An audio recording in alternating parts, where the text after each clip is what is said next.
Ok.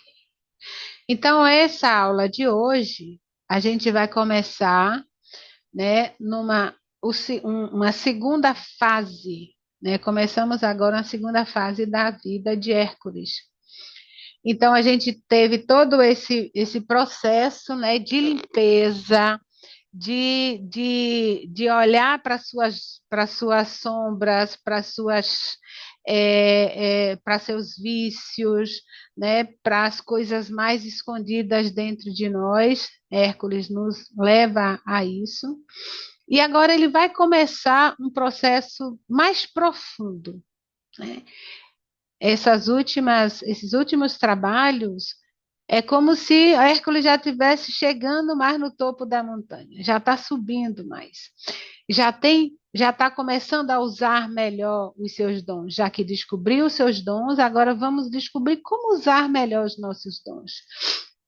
Como é que a gente vai se transformar agora realmente num instrumento a serviço do reino, a serviço do bem, a serviço do que é belo, do que é justo, né? E a gente faz isso no mundo. É importante, né? Os dois módulos desse final de semana, a gente vai ver que a gente não precisa subir muito a montanha. Hércules não está mais correndo lá em cima da montanha como fez nos primeiros módulos. Mas a gente agora vai usar as coisas do alto aqui embaixo, porque essa é a nossa função. A gente precisa usar as coisas do alto aqui neste mundo, aprender a ter essa, essa, essa conexão, né? Fazer essa conexão entre os dois mundos. Então, eu vou compartilhar aqui a tela para a gente contar essa história.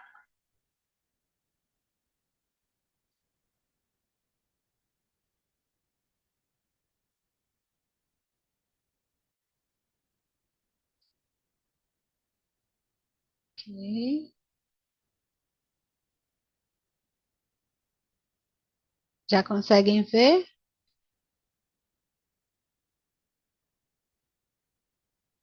Conseguem? Ok. Então, vamos lá. A gente terminou aqui, né, na último encontro, a gente viu o touro de Creta, né? Nós trabalhamos com o touro de Creta e terminamos nessa consciência, né? Recebemos dons para servir e não para ser servido, né? A forma de servir é através dos chifres, né? Eu vou controlar os meus dons através das coisas do alto, através das coisas de Deus. Então, é extremamente importante a gente não esquecer disso. Eu não estou aqui para receber. Tudo o que eu preciso, eu já tenho. Eu estou aqui para dar. Eu estou aqui nesse mundo para dar e não para receber. Isso é o que significa servir e não ser servido. Essa história de eu quero, eu quero, eu quero, a gente tem todas essas fantasias, né? Porque eu sonho com isso, eu quero aquilo. Eu preciso só buscar o reino de Deus. O que realmente preciso virá por acréscimo, né? Então, se a gente compreendeu isso até aqui, a gente vai entender agora como colocar em prática as coisas da nossa vida. Mas primeiro vamos lá. Estão conseguindo ver a tela claramente? Então, então, vamos fazer nossa revisão aqui. A revisão desse quarto módulo, né, do último que a gente fez. Então, foi o quinto e o sexto. Nós trabalhamos com o quê? Trabalhamos com o serviço. Então, dentro dessa dinâmica de orgulho e vaidade que a gente está vendo através de São Bento, né, e de São Bernardo de Claraval. A gente trabalha com orgulho e a humildade. A humildade que nos apresenta São Bento e o orgulho, que são os degraus que nos são apresentado por São Bernardo de Claraval. Então, dentro desse processo do serviço, o que é que faz com que a gente tenha orgulho? São Bernardo de Claraval, ele vai dizer que o que nos traz orgulho, o que nos torna orgulhoso nesse quinto degrau, ele vai falar que é a singularidade, é achar que eu sou único, que tudo só acontece comigo, que eu sou a pessoa que sabe tudo, as coisas só vão acontecer se eu estiver lá, se não for eu, nada acontece, que eu tenho que eu tenho que eu tenho que. Então, essa coisa egoísta de achar que sou eu o centro do universo. E às vezes eu faço isso com boas intenções. Eu quero ajudar o outro. Por que que eu quero ajudar o outro? A fazer coisas, a ter coisas, a ser coisa. Porque eu acho que o que o outro é não presta, que o outro sabe não é significativo, que o que o outro tem não tem valor. Isso é prepotência ou autoestima delirante? Isso é prepotência, orgulho exacerbado, né? Então, eu acho que que tudo que o outro faz não presta. Então, se não sou eu, nada sai direito. Então, eu preciso ter humildade. Como é que eu entro na humildade, no processo da humildade? Confiando. Eu preciso confiar. Primeiro, eu confio em Deus. Quando eu confio em Deus, o que que eu vou ver? Eu vou ver a obra de Deus. Porque eu não tenho essa visão de Deus, não estou convivendo com Deus o tempo todo. Eu vejo Deus através das obras dele. E qual é a maior obra divina que a gente tem contato? O ser humano. É a maior obra divina que nós temos contato, o ser humano. Eu preciso confiar que o mesmo Deus que me fez e que me deu todas as capacidades que eu tenho, também fez o outro e deu a ele todas as capacidades que ele tem. Então, ao invés de achar que só eu posso fazer, eu vou tentar ajudar o outro a descobrir o que ele também pode. Confúcio dizia: ao invés de você dar o peixe, ensine o outro a pescar. Entendeu? Então, aquela bondade toda de encher um carro de comida e levar para os pobres coitados dos meus parentes que estão passando fome, é por orgulho, pura prepotência e humilhação. Acabo humilhando os outros achando que eu estou ajudando. Não é assim que a gente costuma fazer? Então, preciso começar a acreditar nessa igualdade, não na singularidade, mas nós somos iguais, né?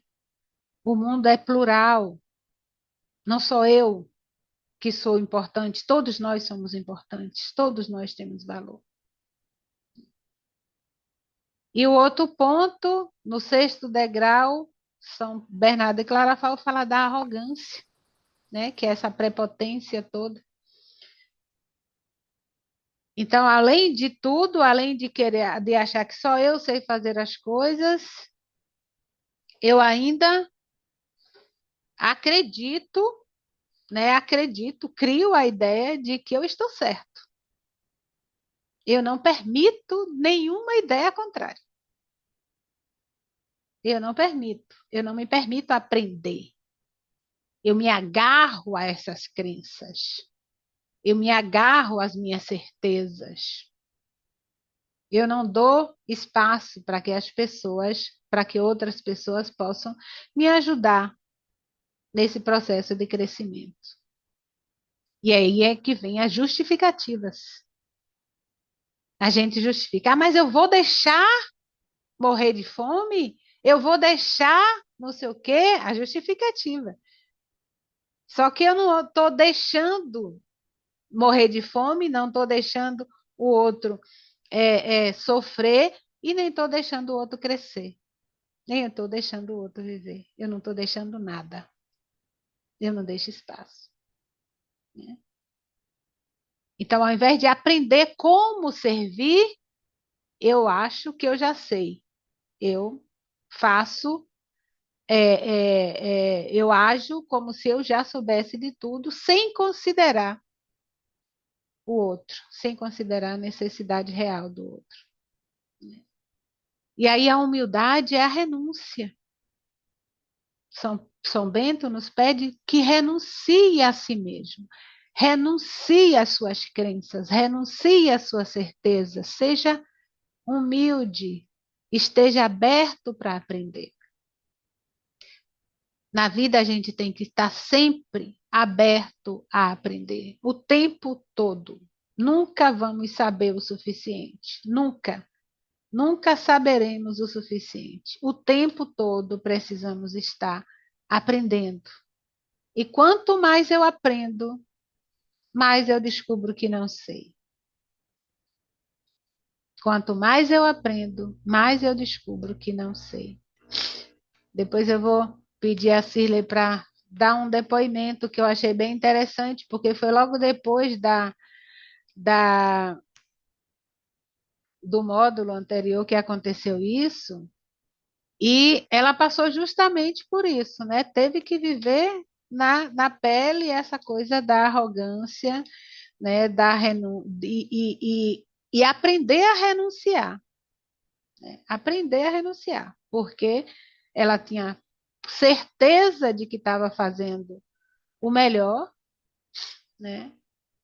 Tanto que, na verdade, ela nem me pediu ajuda para isso, ela me comunicou, e foi bom que ela me comunicou, porque se ela não tivesse comunicado, nem tinha aprendido a fazer o que era certo, né? Isso já é um grande avanço. Então, ao invés de achar, de ficar só para si, é bom compartilhar. Mesmo quando a gente não tem coragem de pedir ajuda, acha que já sabe, mas quando a gente compartilha, a gente pode, de repente, ter uma luz, né? E descobrir onde é que está a nossa falha. Alguma dúvida aqui, gente? Alguma pergunta? Não, porque são tantos exemplos meus que eu já quero saber qual foi desses. Não Li- sabe? Então não aprendeu bem a lição. Não, então ainda não aprendi. É, ia dizer agora, O que foi que aconteceu com você logo depois do módulo passado? a da mulher. Exato. E o que foi? Como é que foi essa história? Já posso falar? Pode, já que você começou, pode falar. É, que eu estava caminhando e deixa eu ver, vou tentar aqui resumir. É que eu estou aprendendo a resumir. É, estava fazendo uma caminhada e ouvi gemidos. E quando passei, algumas pessoas não ouviam, né? Quem ouviu foi eu. E aí, quando eu estava retornando da caminhada, eu encontrei uma pessoa de bicicleta que me perguntou se eu tinha ouvido um gemido. Eu disse que sim. E aí, essa pessoa disse: então vamos lá. Eu disse: vamos, já no impulso, né? Vamos. E aí, quando a gente chegou perto, entramos, né? E aí era uma pessoa No que meio do teve mato, isso, né? no meio do mato, na caminhada. É uma caminhada com um trecho que não era um trecho com muitas pessoas, né? Era um trecho mais reservado, assim, no meio do mato. E aí, quando a gente chegou lá, era uma senhora que tinha se machucado. Só um parêntese. A mulher que veio falar comigo, ela estava mais cautelosa em relação a entrar. Eu é quem não estava. Eu já quis logo entrar, né, para ver. Ela ainda ficou assim, "Não, vamos entrar, né? Eu até já falei com meu marido que ela tinha ido, passou da caminhada e voltou de bicicleta porque ela ficou na mente o gemido que ela também tinha ouvido, né? Igual. E aí lá vamos nós. Eita, chega, fiquei nervosa.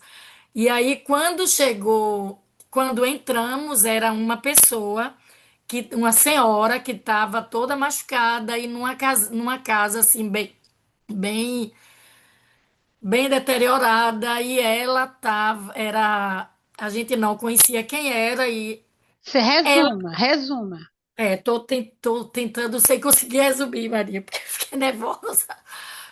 É, deixa eu fazer aqui o resumo. Essa senhora, fala, meu, Deixa eu resumir para você. me Então, o que que ajuda, por favor. aconteceu?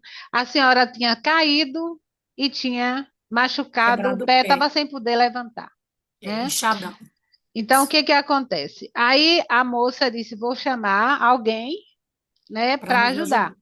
A moça vai, liga, pede ajuda para alguém, e aí chega a pessoa, eu acho que o marido da mulher, não sei, Marido, isso. chega já chegou já com a polícia, Com a né? Levou a polícia. polícia, né? E todo, pegaram lá, já conseguiram levar a mulher para o hospital e tudo. Uhum. Se levar e visitar a mulher, ou a moça também, não sei, se aí ficam Sim, eu e ela. Isso. sabendo que a mulher morava sozinha, que a família tinha morava em outra cidade e alguém conseguiu chamar a filha da mulher, a filha chegou, levou para a Feira de Santana, não sei, para outra cidade, Isso, porque para estava feira. quebrado, né? O pé estava quebrado, precisava de cirurgia e tal. E botaram na rádio, né, essa história E, para descobrir quem era, porque a é. mulher não tinha falado nada, então Uhum. colocaram na rádio para saber quem era e acabaram descobrindo que um parente dessa mulher era o vizinho de Shirley, Meu vizinho. né? Isso. Só que antes de viajar, antes de ir para a feira, a mulher tinha falado com Shirley, pedido a Shirley para olhar a casa dela, entregou a chave, né? E entregou a chave a Shirley, pediu para olhar a casa dela, mas que não era para falar com nenhum parente, Com nenhum parente. Isso. porque ela não queria que nenhum parente soubesse, né? E aí foi essa história, a Shirley me contou. Quando ela me contou, eu disse: Você fez o quê? Não, eu vou lá, já vou lá agora de tarde para ver a casa, para olhar a casa. Eu digo: Por que você vai ficar com essa responsabilidade A se o chave. parente da mulher mora ao seu lado? Por que que vou estimular uma discórdia que quase matou a mulher? Uhum. Porque ela tinha parentes na cidade, ela tinha família, morava sozinha, isolada e quase morre. Por que que você vai estimular isso? E aí foi que ela disse: Não, é mesmo. Eu digo: Fale com ele. Se ele Respeita não muito. quiser assumir isso, aí é outra história. Você assume, mas você tem a obrigação. Assim como a filha veio de onde estava e levou a mãe e está cuidando da mãe, significa que ela não estava rejeitando essa pessoa. Pode ser que os parentes daqui também tenham a mesma situação, né? E aí foi que ela foi conversar com o vizinho assumiu e agora colocar a mulher numa casa melhor, na cidade, onde todo mundo pode cuidar, pode ter assistência, não precisa mais ficar no meio do mato, correndo o risco de morrer sozinha. Isso. E a Entenderam como é que abundância, é as todos coisas? felizes, né? Incrível. É. Meu Entendeu como Deus. é que funcionam as coisas? Porque a gente tem, aí entro no orgulho, Uhum. porque eu assumo uma coisa que não é minha. E se eu, nas melhores das intenções, eu É, achando a que eu justificativa estava, é essa, né? né, Porque a assim, justificativa, porque como você quem não falou, presta deve ser a família, né? Porque eu também entro já que na história, abandonou, isso, isso. que a família abandonou. Isso não é problema meu, não tem nada a ver com isso. Eu só fui Uhum. chamada para ser um instrumento naquele momento. Isso. E pronto. É a história do bom samaritano. Não quero Uhum. nem saber quem é, como é. Não, eu estou aqui, cuido, faço a minha parte e pronto. Ah, porque vou chamar você para entrar na minha briga? Não, essa briga é sua. Essa briga é sua. O seu parente está aqui, se ele quiser a chave, ele vai lá e cuida da casa. Ele Uhum. vai. Sua filha, quem tem que cuidar é sua filha, não sou eu, não. Vá resolver isso com ele. Entendeu? Então, eu preciso renunciar às minhas crenças de que só eu posso, porque eu sou importante, porque eu estava aqui, porque eu resolvi. Nem era para fazer isso. Uhum. Nessa história toda, quem agiu mais corretamente foi o marido da mulher, que chegou logo com a polícia. Isso, que já chegou com. É. Porque se eu estou na beira da estrada, eu estou ouvindo um gemido lá no meio do mato, eu não tenho que entrar no meio do mato para saber o que é. Pode ser qualquer coisa. Eu tinha que procurar as autoridades policiais e dizer: olha, eu passei e ouvi um gemido lá, vocês vão lá para dar uma olhada, eu vou mostrar a vocês onde é. Entendeu? Uhum. Porque são as pessoas competentes para fazer isso. E aí a gente faz a nossa parte. Entendeu? Como é sutil essa coisa do orgulho, da arrogância. É preciso saber qual é o meu lugar, qual é o meu papel, qual é a minha condição. Ok? Tudo claro, gente? Alguma questão?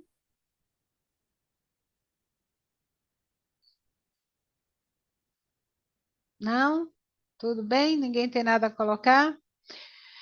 Então vamos lá na nossa história de hoje, que é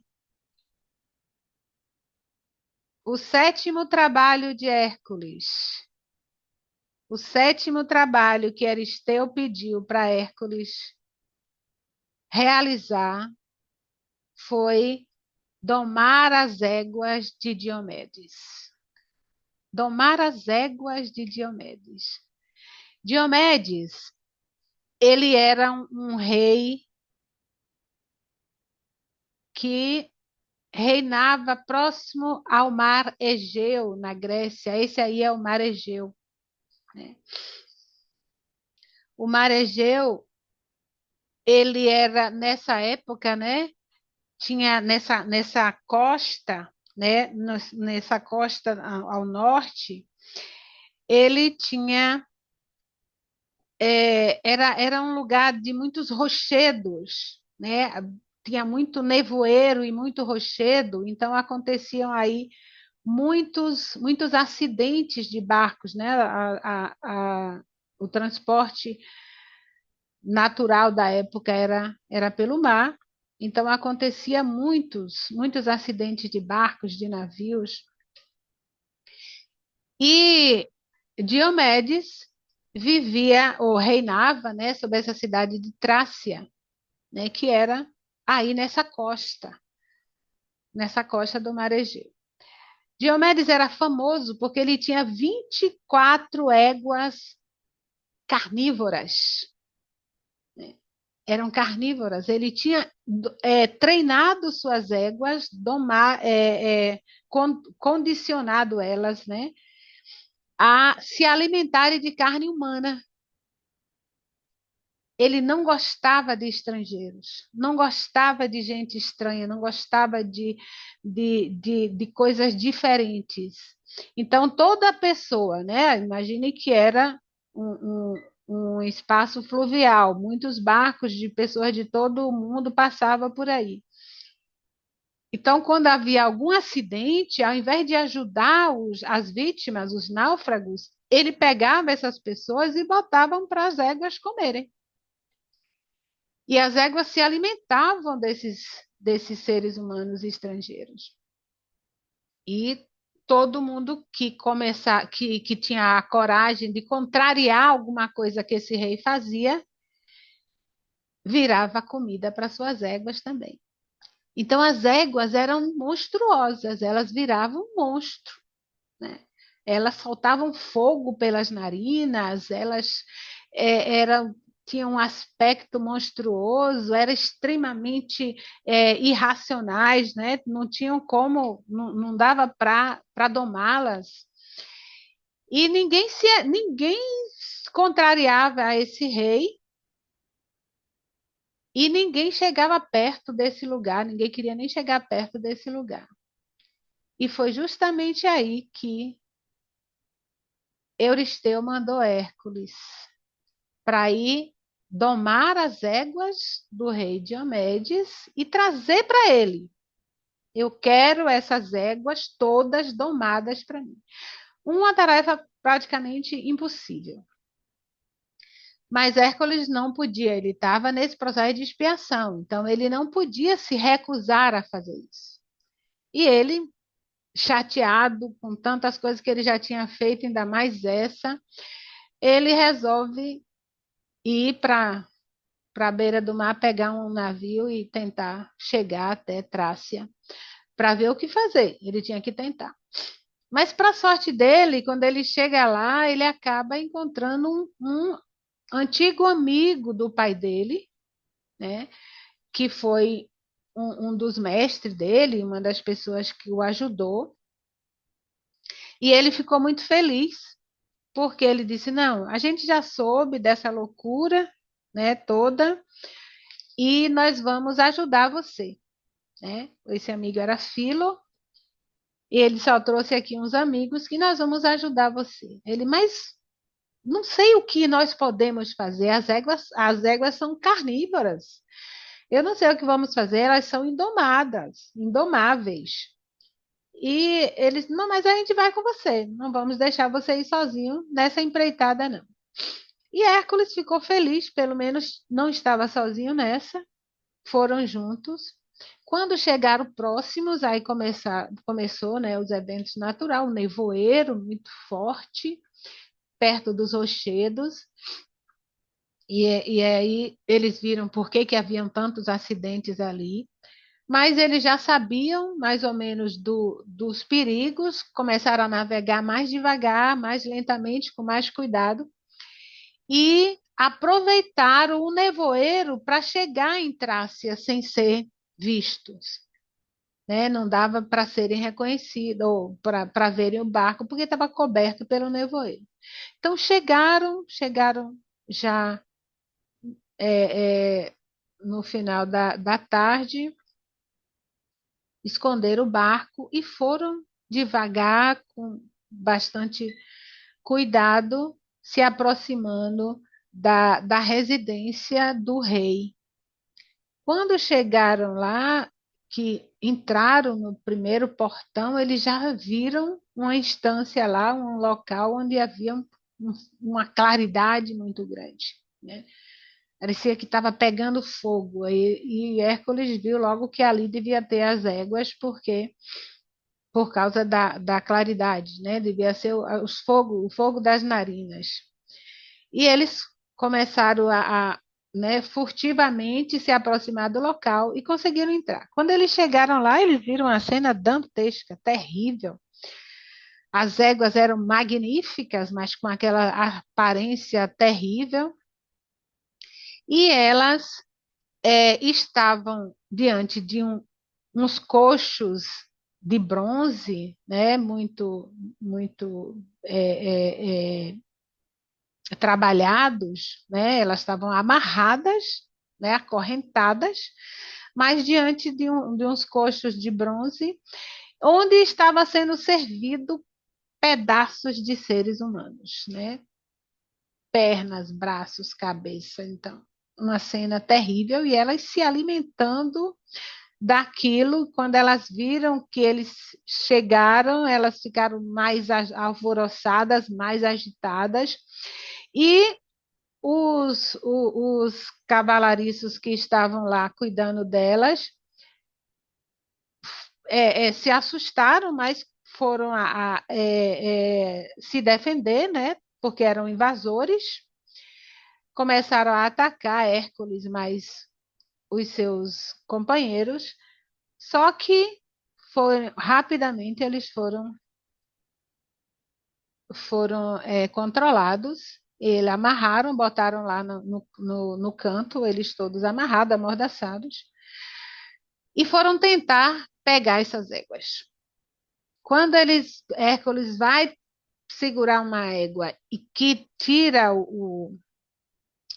as correntes, aí ele percebe a força descomunal que tinha esse animal.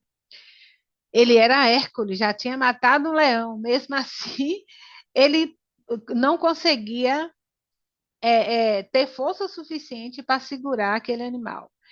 E ele não sabia o que fazer. Bom, isso é um trabalho impossível, a gente não tem como domar esses animais todos, não. e todos ficaram apavorados, mas aí de repente começou a ouvir um barulho lá fora e perceberam que estava chegando gente.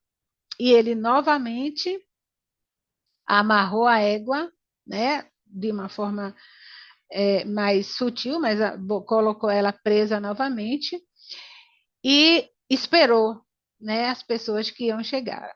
E de repente chega o rei Diomedes com uma tropa de soldados, né, em volta deles, em volta dele. E aí eles fica muito furioso com a ousadia daquele povo, né, de Hércules e seus amigos que estavam querendo roubar as éguas dele, e começa uma luta, né? Diomedes era um homem bruto e grande, então foi enfrentar Hércules, foi confrontar Hércules, enquanto os outros estavam lutando com os outros soldados. Hércules, por sua vez, com a habilidade que ele tinha, conseguiu, não com muita facilidade, mas conseguiu dominar Diomedes. Não o matou, apenas dominou, deixou ele no chão. E ele e os outros, né, vendo que o rei estava dominado, pediu a Hércules, pelo amor de Deus, mate-o, porque se ele sobreviver, ele vai nos dar de comida para as éguas. Porque se a gente não consegue fazer o que ele quer, viramos comida para os animais dele. E nessa Hércules dando atenção para os soldados que estavam apavorados, né, com a ideia de se transformar em alimentos, se distrai um pouco e Diomedes pega um punhal, né, que tinha escondido e acerta Hércules no peito. Só que Hércules estava com a capa do leão. Lembram do leão, né? Que ele se cobria com a pele do leão de Nemea. Então, graças à pele do leão, ele não consegue perfurar o peito de Hércules. Mas Hércules fica tão brabo, tão chateado com aquela traição, que pega ele, levanta ele no ar com muita facilidade e joga dentro dos coxos de bronze. E aí as éguas se alimentam do seu dono, né? Estraçalham ele e destrói o rei Diomedes. Todo mundo fica assustado com aquilo, mas também agradecido, né? Porque tirou esse tirano da vida deles. Os soldados se rendem, né? Se rendem a Hércules, agradecidos. Os trabalhadores cavalariços também. Mas aí o que fazer com essas éguas? De repente, quando elas terminam de comer, Hércules percebe que o semblante delas muda. Ela já não tem mais fogo nas narinas, os olhos não são mais vermelhos como brasa, parece das narinas sai um pouco de fumaça, e Hércules se atreve a se aproximar um pouco mais.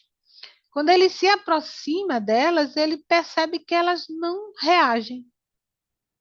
Ele toca nelas, faz um carinho, e todas estão mansas, dóceis.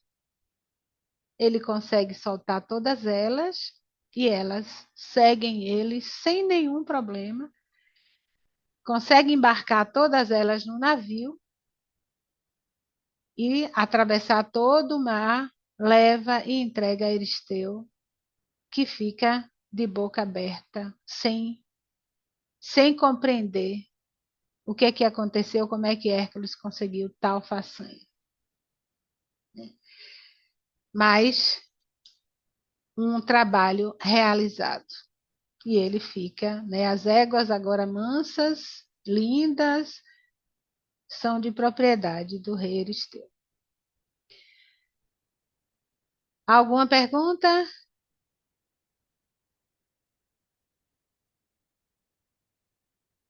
Como é que a gente entende essa história? O que é que vocês acharam dessa história? O que é que chamou a atenção?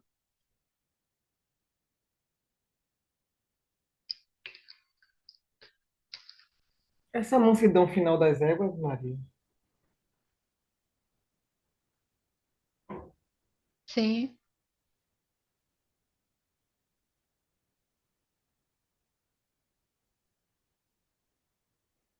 sim, o que é que tem? A mansidão final. A revolta delas era Diomedes, Uhum. eu acho. É, uma boa visão. Quem mais?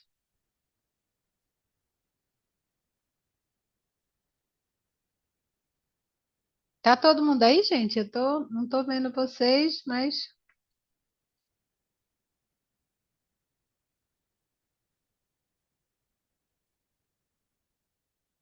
parece que tá todo mundo aí.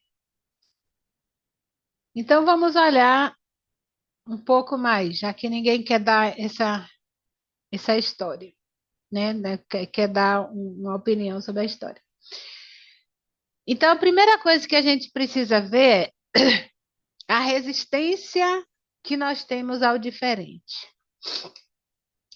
Diomedes, ele é o símbolo dessa resistência ao diferente. O que que a gente faz com com as coisas diferentes, com aquilo que a gente não entende, que é contrário ao que a gente está acostumado, às nossas crenças? A gente destrói, né? A gente destrói. Então, as éguas, elas são o símbolo das energias, das nossas energias físicas. A gente pode entendê-las como nosso ego, como nosso corpo físico, como nossa personalidade, né? Então, ela é símbolo dessas energias físicas, dessas forças que nos mantêm nesse mundo, que nós usamos nesse mundo, né? Que são forças importantes. Mas quando a gente tem esse dono, né? Esse dono cruel, esse dono que não aceita aprender, que não aceita crescer, que fica preso em si mesmo, a gente acaba usando a nossa personalidade. Esse dono, né, em nós, acaba usando essa personalidade para destruir as coisas de forma equivocada. Então, o que é que nós fazemos na nossa vida? Nós temos um corpo que pode ser usado a serviço, né, para construir ou para destruir. Quando a gente quer a serviço, para servir ao mundo através das forças divinas, a gente está construindo. Quando a gente usa o nosso corpo para servir a nós mesmos, a gente está destruindo as coisas do mundo, porque a gente acha que só nós merecemos, né? Tudo para mim. Então, não quero nada de diferente na minha vida. Eu quero só o que é meu, o culto, né, do eu, a questão do egoísmo, do nosso extremo egoísmo e do nosso sectarismo, do nosso fechamento, né? A gente acaba excluindo tudo que não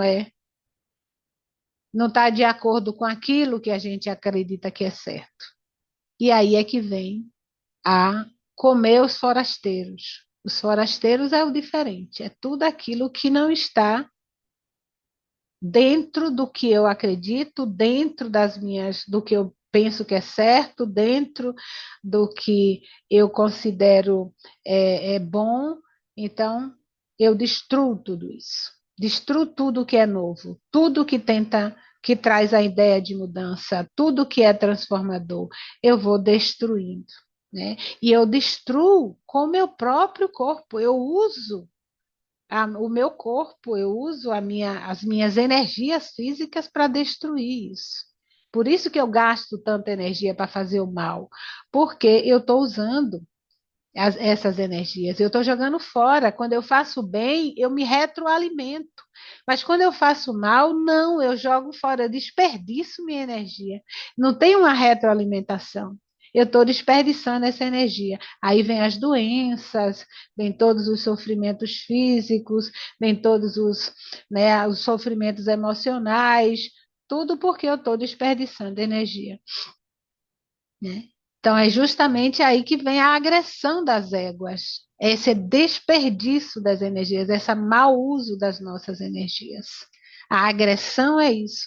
Tudo que é agressivo em mim é uma energia desperdiçada. Tudo, seja a minha voz, seja meu jeito de andar, seja minha expressão corporal, tudo que é agressivo em mim é um desperdício de energia, né? Estou usando mal as minhas energias. Às vezes, até quando eu como e passo mal. Quando eu como rapidamente, sem sentir o sabor da comida, sem conseguir mastigar tantas vezes necessárias que eu vou engolindo a comida e passando, é, jogando de um lado para outro da boca e engolindo, estou gastando energia. Isso é agressão. Estou me agredindo, estou agredindo o meu sistema digestivo e eu estou perdendo energia com isso. É lógico que a comida vai me fazer mal, né? Então, o que é preciso para recuperar isso? Sacrificar o rei. Quem é o rei? A parte de mim que está usando mal as minhas energias, o meu ego, né? Então, a parte de mim, essa parte egóica, né, que a gente vai chamar na psicologia freudiana do superego, a gente vai pegar essa parte e vai sacrificá-la, destruir a raiz do mal, arrancar e jogar fora, como disse Jesus, né? Então, por que que eu acho que sou melhor do que os outros? Porque por orgulho, eu quero me sentir melhor do que os outros. Então, agora eu vou arrancar isso e jogar fora. Eu vou dizer para mim mesmo todos os dias, na hora que eu levantar, olhando no espelho, eu não sou melhor do que ninguém. Eu sou tão boa como qualquer pessoa nesse mundo. Eu tenho tanto valor quanto qualquer pessoa nesse mundo. Ah, mas e aí? O varredor de rua é o varredor de rua. O pessoal que pede esmola na minha porta é o pessoal que pede esmola na minha porta. Sou igualzinha a eles. Tem nada de melhor em mim. Entendeu como é arrancar e jogar fora? Eu preciso descer. Eu preciso descer, me colocar no mesmo nível de tudo e de todos. Então eu arranco meu orgulho, arranco a minha vaidade, arranco minha arrogância, arranco a minha agressividade, arranco e joga fora. Eu destruo a raiz do mal. E no momento em que eu destruo a raiz do mal, aí as éguas são domadas, né? Eu consigo ter o controle do meu ego. Tomar as éguas é ter controle do ego. Acabou, não tem por que estar, né? Se eu me sinto igual a todo mundo, eu não vou julgar ninguém. Não é assim? Não preciso. Por quê? Se todo mundo é igual a mim, por que que eu vou competir? Não tem necessidade de competição, não tenho necessidade. Se eu entendo que eu também sinto raiva de vez em quando, a raiva do outro não vai me afetar. Não vou julgar a raiva do outro. Diga, eita, já fui assim também. Mas não precisa ser não, viu? Já sei que não precisa. Entendeu? Não vou me irritar à toa por aí, não vou achar que eu sou melhor do que alguém que está cometendo um erro. A gente muda o olhar, né, Zé? Muda o olhar, exatamente, muda o olhar. Isso é domar, é controle do ego. Eu preciso olhar para mim, estar olhando para mim, sentindo o mundo a partir de mim mesmo, né? Isso é o controle. Eu preciso estar olhando para o mundo, sentindo o mundo a partir de mim mesma, de dentro para fora e não de fora para dentro, né? E aí pronto, eu posso pegar todas as minhas subpersonalidades e posso andar com elas por aí, oferecendo o melhor de mim, né? oferecer o melhor de mim, porque a gente precisa doar o que tem de bom, né? Então, o que Hércules faz é: vou devolver ao mundo o que tem de melhor, vou dar ao mundo o que tem de melhor. Domei agora o meu ego, destruí aquela, aquele arrogante que tinha dentro de mim, e agora eu posso dar ao mundo o que eu tenho de melhor. Eu posso oferecer ao mundo o que eu tenho de melhor. Ô, Maria, Diga. depois da nossa última aula, quando eu acordo, né, eu faço minhas preces, aí eu olho pro espelho e entoo um mantra. Aí Aham. agora, depois da aula, aí eu digo, hoje é um dia lindo para eu ser linda. Maravilha. Isso mesmo, isso mesmo. A gente vai aprendendo a se conectar com a luz, com as coisas boas, né? Com as coisas boas. Então, agradecer, uma coisa ótima para começar o dia é agradecer, né? Eu costumo agradecer a Deus todo dia que eu abro os olhos, digo: meu Deus, obrigado por a minha vida, por o meu corpo, por os meus olhos. É maravilhoso poder enxergar, né? Que coisa fantástica. Toda vez que eu chego na minha área, que eu olho o pôr do sol, eu digo: meu Deus, como é maravilhoso poder enxergar, poder ver essas montanhas aqui, poder ver a vegetação. É fantástico isso. Então, ser grato é uma coisa muito, muito importante. E poder passar a vida, passar o dia todo com essa gratidão, né? Dentro dessa gratidão. Então, isso é real, porque o arrogante diz: eu mereço tudo isso. Eu não mereço, não. Eu sou grata porque eu não mereço. É justamente porque eu não mereço. Nós somos tão pequenos, tão insignificantes, tão resistentes, né? Tão resistentes. A gente podia. Uma vez um senhor disse uma coisa tão interessante. Ele disse, eu estava cuidando dele, ele estava com um câncer de próstata. E ele disse: o senhor tá se sentindo bem? Ele disse: eu estou me sentindo tão bem hoje, que o que eu posso pensar, ou a única coisa que eu posso pensar na minha vida, é que eu devia andar de joelhos. Aí eu disse: por quê? Porque eu sou tão grato por estar me sentindo bem hoje, que eu devia andar de joelhos, mas eu sou tão arrogante que ainda fico de pé, ainda fico de pé. E é assim mesmo, se a gente tivesse o mínimo de consciência da grandeza que a gente tem todos os dias, do presente que a gente recebe todos os dias, era para andar de joelhos, agradecendo. Porque a gente não merece, a gente só faz coisa errada. E como faz coisa errada nessa vida? Então, essa é a ideia de domar as éguas de Diomedes. O que mais que a gente tem aí que chama atenção? Jó não falou nada, Cirlei, Idonete.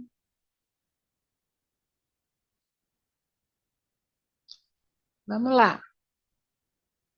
O que eu observei é de que é meio que um ritual, um processo que você não consegue domar no primeiro momento. Hércules não domou quando ele já chegou. Teve todo um processo, né?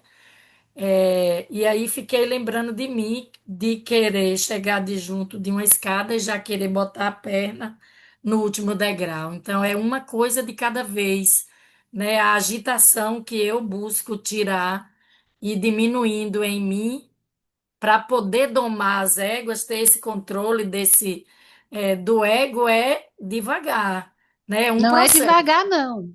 É É de para vez, né? sacrificar o rei. É É sacrificar o sacrificar o rei. rei, não é devagar, não. É Eita, sacrificar o Deus. rei. O processo está no reconhecimento. Na hora que eu reconheço que o rei está querendo me matar, lembra da Hum. apunhalada? Se não apunhalada, ele É, pega. na hora que eu percebo, e aí eu tenho que reconhecer que é ruim, que isso é ruim. Lembra que eu estava falando antes? Eu tenho que Sim. reconhecer que isso não presta. E na hora que não presta, que eu reconheço que não presta, eu arranco e jogo fora. Eu sacrifico. Uhum.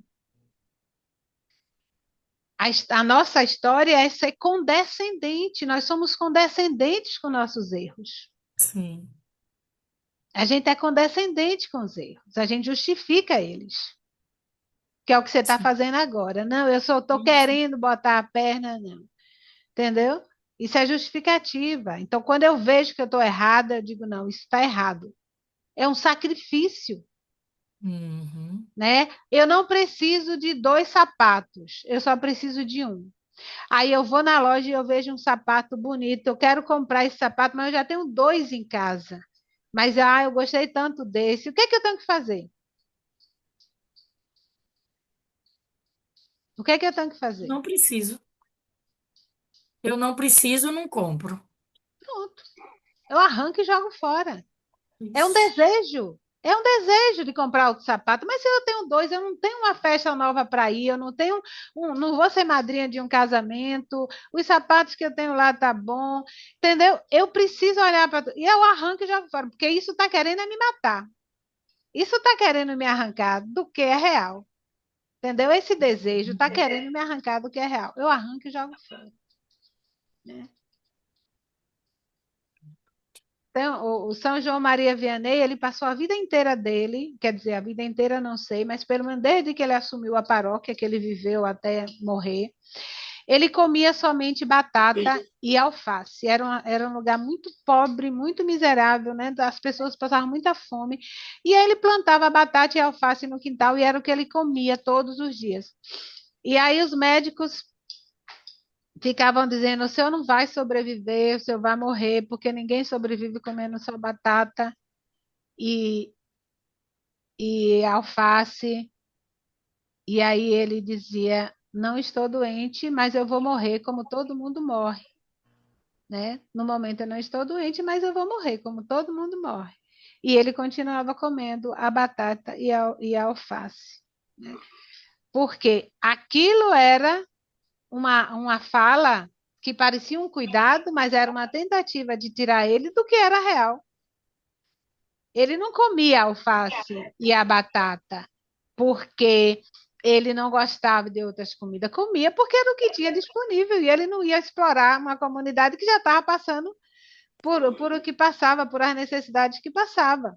Ele se acostumou a comer aquilo que era possível naquele lugar. Quando ele tinha um dinheiro melhor, ele fazia o quê? Ele servia a Deus. Ele melhorava a igreja, arrumava a igreja, cuidava das coisas de Deus, cuidava de botar um banco para que as pessoas tivessem onde sentar, comprava cobertor para os pobres, comprava, ajudava a consertar as casas do povo que estava caindo os pedaços, entendeu? Mas ele estava bem, ele comia batata e alface. Então a gente precisa aprender isso. Ah, porque eu tenho dinheiro, mas eu já tenho 2 sapatos, já tem um monte de gente que está descalço. Melhor, já que está me sobrando dinheiro, deixa eu comprar um sapato para quem está descalço, já que eu tenho 2. Tá entendendo? Uhum. Então, é essa a visão de não justificar os nossos erros. A gente precisa reconhecer como uma coisa errada, uma coisa ruim. Uma coisa ruim. Estou colocando esse exemplo do sapato, mas tem tantas coisas que a gente faz de Sim, errado, sim. né? Achando que está certo, achando que está fazendo certo. Então, é importante não justificar os meus erros. Eu preciso sacrificar. Na hora que eu sinto a punhalada, opa, não presta não, jogo fora. Arranco e jogo fora. Dou para as éguas comerem. E aí eu domo ela. No momento em que eu arranco e jogo fora, eu domo. Eu Toda vez vou que a gente justifica, domar, a gente eu se vou apega, não é isso, sentir, Maria? porque fica muito claro que aquilo não é bom. Diga, querido. Toda vez que a gente justifica, a gente se apega. A gente se apega. Toda vez que eu justifico, eu me apego. Eu sou condescendente. Ah, mas é devagar, não sei o quê. Não é, não. Não é, não. Eu preciso ficar chateada porque está devagar. Eu não preciso justificar que está devagar. Eu fico chateada porque está devagar. Entendeu? Eu ainda não tinha visto isso. Mas a partir de amanhã, isso não acontece mais. Entendeu? Quando Uhum. eu bato o pé na pedra, que eu dói meu dedo, eu vou dizer, eita, não tinha visto a pedra aqui agora, mas eu pego ela, tiro daqui, porque amanhã eu não bato mais meu pé nela. Tá entendendo? Uhum. Senão eu vou dizer assim, eita, não tiraram essa pedra daí ainda. Aí eu continuo andando. Amanhã eu bato o pé na pedra de novo, Eita, é mesmo. né? Eu Uhum. tenho que tirar e jogar fora. Eu tenho que me livrar disso. A culpa é da pedra. A culpa é sempre da pedra. É, a culpa é da pedra. Né? Eu tenho que entender que não, a culpa é minha. Eu preciso resolver isso. Diga, Jó, você ia falando. Não, peraí.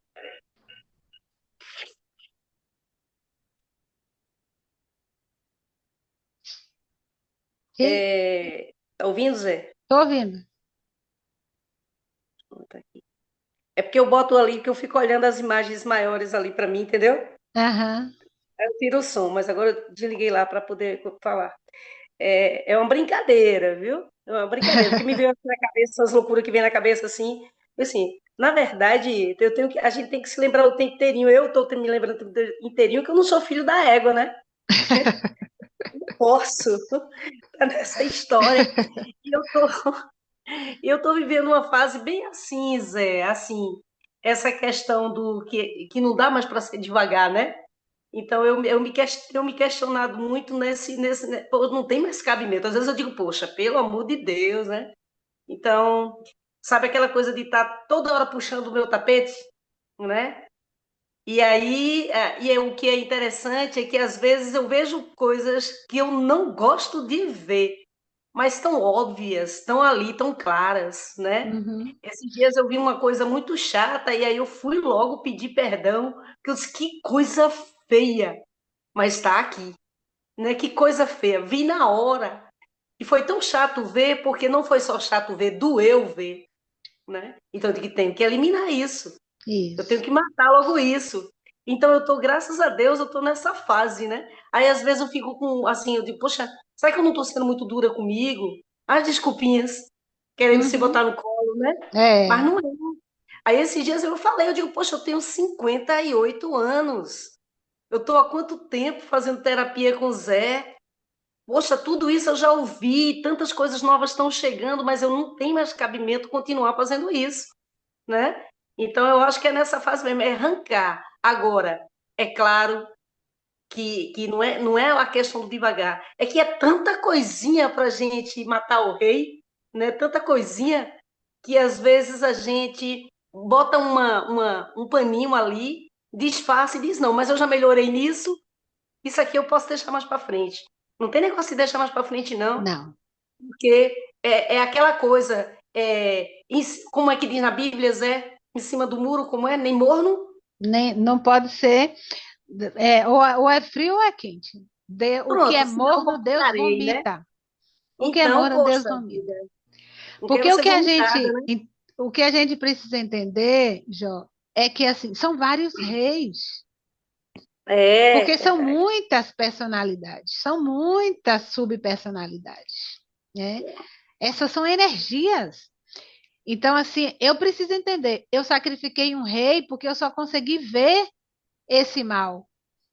Mas ele pode estar se manifestando em outras situações. Quando eu vejo essa situação, eu também sacrifico isso. Então, isso sim é um processo. É um processo. Eu não posso é ficar sendo condescendente e deixando as coisas se repetirem. Porque eu fico deixando as coisas se repetirem. Não, mas amanhã eu faço. Ontem eu atendi uma cliente que eu dei muita risada dela, porque ela estava dizendo, porque eu estou com muita dor, porque as dores não passaram, não sei o quê. E ela está com um problema seríssimo. E aí eu disse, olha, venha que eu vou dar uma olhada no que está acontecendo. Aí eu olhei, né? Eu estava com um pouco de esponja no cérebro. Aí eu disse, vem cá, você não pode tomar leite de jeito nenhum. Mas eu não consigo, eu não consigo. Você não disse que estava fazendo tudo direitinho do jeito da receita? Tô fazendo tudo direitinho, mas na receita não tem leite. Como é que você está tomando? Não. Então eu vou fazer assim. Segunda-feira eu começo. Eu digo, você tem 20 dias que já devia estar fazendo isso. E você ainda vai começar segunda-feira? Então você quer continuar sentindo dor. Você quer continuar sentindo dor, porque você não pode tomar leite de jeito nenhum. Você tem que eliminar o leite da sua vida, senão você vai ficar com o cérebro esponjoso e a arteriosclerose vai ficar cada vez pior. Então, o que que acontece? A gente fica sendo condescendente consigo mesmo e fingindo que está tudo bem. Bem isso. Fingindo que está tudo bem. Então, eu tenho que reconhecer o mal e arrancar e jogar fora. Eu tenho que reconhecer. Isso está me fazendo mal? Tá, pronto. Se eu continuo fazendo, burlando isso, me boicotando, o problema é meu. Aí eu quero continuar alimentando as éguas com o estrangeiro, destruindo o novo. Eu não quero aceitar o novo. Né? Vida adulta, né, Zé? Autorresponsabilidade. Falta responsabilidade, exatamente. Falta responsabilidade. Eu não quero aceitar esse novo. Não, mas só hoje, depois eu faço. Então, eu não consegui ainda. Não consegui ainda porque eu não quis. Eu estou continuando destruindo minha chance de mudar. Eu continuo destruindo as coisas boas que eu já consegui na minha vida. Né? Então, a gente precisa estar atento a isso, vigilante com relação a isso. Senão, É, é aquela coisa, né? Então, de que adianta a gente estar buscando o autoconhecimento se quando a gente se percebe, se conhece, a gente quer mascarar, né? mascarar. Nunca, não vai curar nunca, Nunca. nunca. E é Ah, perda de mas tempo, são energias que você está jogando fora.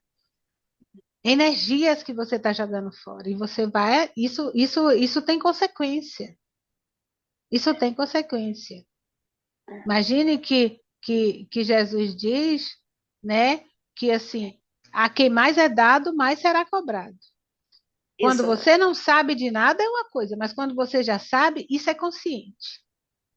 O erro é consciente. Né? Então, se você não sabe ainda, você é ignorante, tudo bem. Mas no momento que eu sei, aí a responsabilidade é dobrada. É, Zé, quando a gente expõe, a gente não volta, não, né? Como?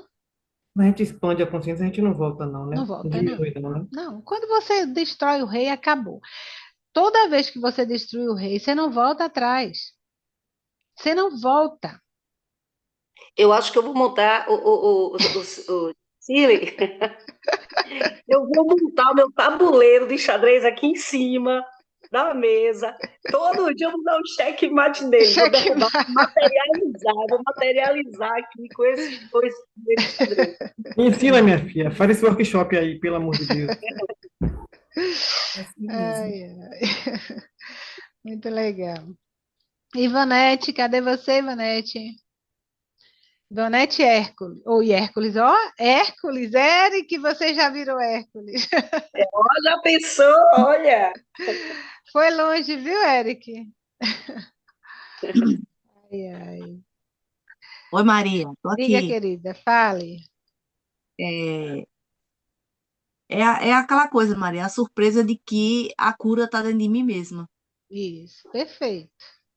Foi isso que eu vi. Quando eu vi, ouvi você contando a história e que ele deu a punhalada em Hércules, e Hércules tomou a decisão de dar, no caso, de colocar ele para as éguas, e as éguas, no caso, foram curadas, Se ficaram boas, acalmaram. as que se acalmaram, pronto, eu disse, olha aí, ó. Ó, eu tomei até um susto, como se fosse assim, a decisão dele, entendeu? Dele fazer isso, ele não pensou duas vezes, ele foi lá e tome aqui, e aí pronto, as éguas ficaram normais com a própria, a pessoa que estava fazendo o mal, É, que foi o rei. é. Então, Porque isso o mal assim, não existe. O mal é o quê? A ausência do bem. a ausência do bem, Na hora que eu destruo a ilusão, o que vai sobrar? O que é real, é real, é. entendeu? Na hora que eu destruo a ilusão em mim, o que sobra é o que é real. E o que é real as éguas são do bem, né? do Elas bem. não eram aquilo. Não, são Estavam criaturas fazendo dela divinas. uma. Isso, É, estavam fazendo dela algo que não era delas. é. É o que a gente faz com a gente. A gente A pensa que gente, a sim, gente é débil, a gente é sofredor, é depressivo, é doente, é incapaz, é solitário, é infeliz, tudo isso é ilusão que nós criamos para a nossa vida, né? Que eu sou braba, que eu sou agressiva, que eu sou ruim, que eu sou. Tudo é ilusão que eu crio para a minha vida. No momento em que eu reconheço isso, como uma coisa ruim, como uma ilusão, como não sendo real, eu arranco e jogo fora. E o que vai sobrar sou eu mesma. Vai sobrar minha essência divina. O que vai sobrar é quem eu sou de verdade. Né? É a luz e a sombra, é a dualidade da vida. Essa é a dualidade da vida. É a minha luz e a minha sombra. Quer ver? Temos aqui no final eu boto essa imagem que eu acho lindo. As duas éguas, a égua, a mesma égua, a luz e a sombra.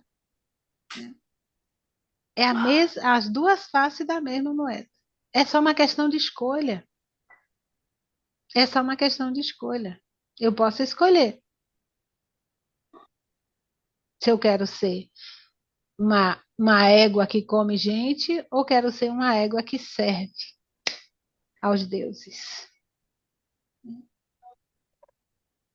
Se eu quero servir à humanidade ou ser um instrumento do amor de Deus para a humanidade, ou quero ser um instrumento de destruição, de discórdia, né?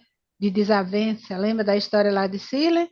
Então, Deus me chama para fazer uma coisa boa. Eu escolho se eu quero fazer o bem, se eu quero ajudar a salvar uma vida, ou se eu quero simplesmente achar que eu posso ajudar a curar uma perna quebrada. Acha que o problema daquela senhora era a perna quebrada? O problema da senhora era o pé quebrado? Não, nunca foi. Ela quebrou o pé por causa do problema dela, né? Por causa do orgulho dela, que fez ela sair de casa, se afastar da família, se afastar de todo mundo e se isolar sozinha no meio do mato, achando que ela era autossuficiente, que podia se cuidar sozinha, que não preciso de ninguém quando alguém faz isso. Entendeu? Ô, Mel, e ela diz bem assim, quando eu fui no café, né, que eu te mostrei a foto, ela diz isso, ela, ô, minha filha, ô engano da vida, ô engano. Ela faz Uhum, bem assim, ô é, engano. né? Então, eu posso ajudar a pessoa a ver esse engano, a ver ou posso dar suporte a isso. Se a senhora está certa, eu vou cuidar das suas coisas, não deixa sua família para lá, filho não presta, parente não presta, não sei o quê. Só que eu não suporto isso muito tempo, né? Eu não vou botar essa mulher, Cirne não ia botar essa mulher dentro da casa dela e cuidar dela, entendeu? Não tem essa generosidade para fazer isso. Ia deixar ela lá e ia acontecer pior ainda. Entendeu? Que a minha atitude, ou eu me conecto à luz, ou me conecto com a sombra. Né? Então, Pois é. essa é a dinâmica da nossa vida. Diga. E o cuidado, assim, que é preciso ter, né? Eu quando eu tenho orado, conversado com os arcanjos, né, em oração, eu sempre peço a Gabriel, a São Gabriel, justamente isso, né? Que eu entenda na proporção daquilo que eu tenho condição de entender e que eu saiba discernir, né, separar quais são os recados verdadeiros que me chegam. Porque às vezes a gente tendencia a querer ouvir aquilo que nos engana, né? Então, eu acho que a gente precisa estar muito atento a isso. É muito É, fácil a gente se enganar, né? é, a gente só se engana quando a gente não está subindo o degrau. Se eu fico nesse nível do mundo, não adianta. Se eu olhar com os olhos do meu ego, eu só vou ver éguas comendo gente. E aí eu estou confortável no meu canto, no meu lugar, porque eu não quero saber de desse povo aqui me perturbando, né? Mas se eu subo um degrau, eu vou ver que eu estou destruindo a mim mesmo. Eu estou destruindo a mim mesmo. Quando eu estou destruindo o novo que me chega, eu estou destruindo a minha chance de crescer. Eu estou destruindo a minha oportunidade de crescer, né? Então, quando eu olho uma situação, eu tenho que me colocar neste lugar. Eu tenho que me colocar neste lugar e tenho que ver todas as situações em volta. Eu não tenho que achar que eu estou fora desse lugar. Aquela mulher é cada um de nós. Assim como as éguas é cada um de nós. Eu sou aquela mulher. Então, por que que eu me coloquei numa situação dessa? Entendeu? Por que que eu me coloquei numa situação dessa? O que que me levou a isso? E quando eu vou ver a situação ampliada, aí eu posso tomar a atitude correta, né? Uma forma correta de fazer isso é não entrar no problema. É se ver no problema, mas não entrar no problema. Quando eu me associo ao que está ali. Entendeu? É assumir a dor do outro, assumir o problema do outro. Eu não assumo. Solidariedade não é assumir, é ver, né? É ver. A coitadinha da mulher não tem nada de coitadinha. Tem um ser humano que deu sorte de encontrar alguém na hora que precisou. Tem nada de coitadinha, né? Quando eu trabalhava com os meninos de rua, era um problema para as pessoas que me ajudavam, porque a coitadinha não tem nada de coitadinho. Essas crianças não são coitadinhas. Elas têm a sorte que encontrou a gente que está cuidando delas. E aí, quando eu era dura com os meninos, mas eu não. Não, não tem. Eles não são meninos coitadinhos, não. Tem que fazer as lições, tem que chegar na hora, tem que, que, que comer o que está na mesa, porque não são mais coitadinhos. Entendeu? Então, eu não tenho que assumir o problema para mim, porque aí eu vou ser condescendente e eu não vou ver as coisas da forma que são de verdade, né? Eu vou estar olhando as coisas a partir da vítima, a partir do coitado, a partir da dor. Não, eu sou a solução.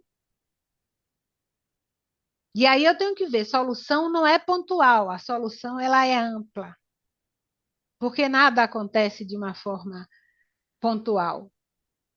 Uma coisa, quando vem acontecer, ela já teve início muito antes, né? Ali foi só um desfecho. Mas eu só consigo ver isso se eu não entrar nessa, se eu não assumir esse problema. Aí eu consigo olhar o que que houve, né? Na profissão de Shirley, ela aprendeu muito essa coisa da visão, porque senão você julga errado. Se você não olhar todo o entorno, você vai julgar errado. Você só vai ver uma parte das coisas e aí você julga errado. Então é importante olhar tudo, ampliar a visão. O que é que aconteceu? Se você se fizer essa pergunta cada vez que chega para você alguma demanda, Senhor, o que queres que eu faça? Ou, Senhor, o que é isso? Automaticamente sua mente vai te levar a uma série de possibilidades. Automaticamente vai te levar e vai sair dessa ideia de que sabe. Porque quando eu ajo por impulso, é porque eu acho que eu sei, né? Eu acho que eu sei. Eu não tenho medo de nada, né? As pessoas que dizem eu não tenho medo de nada. Pura burrice. A gente tem que ter medo das coisas. Precisamos ser prudentes.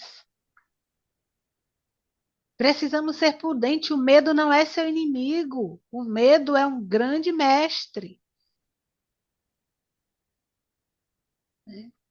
Eu não posso agir por impulsividade. Eu preciso analisar as questões, eu preciso analisar os fatos, eu preciso entender Eu preciso saber onde eu estou pisando, porque senão eu piso no abismo e adeus, entendeu? Prudência, precisamos ser prudentes.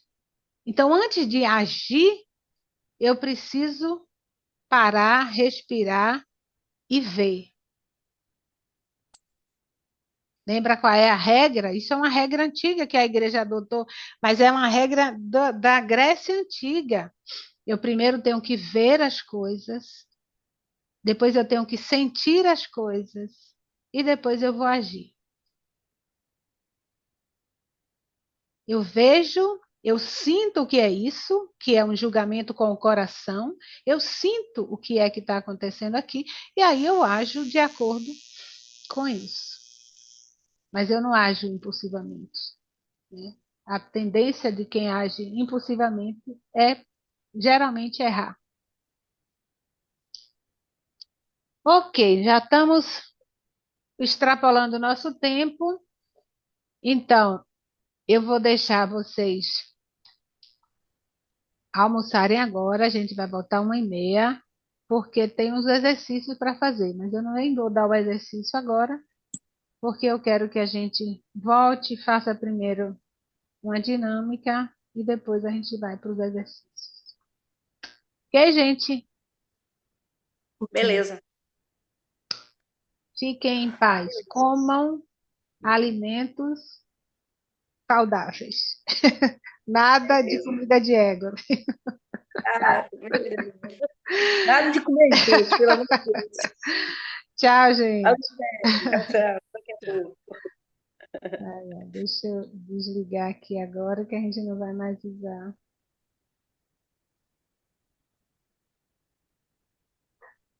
Deixa eu tirar aqui.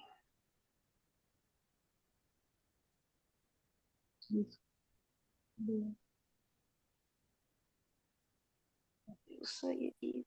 Poxa. Não ouvi a Erika ainda. Depois a Erika vai falar 2 vezes.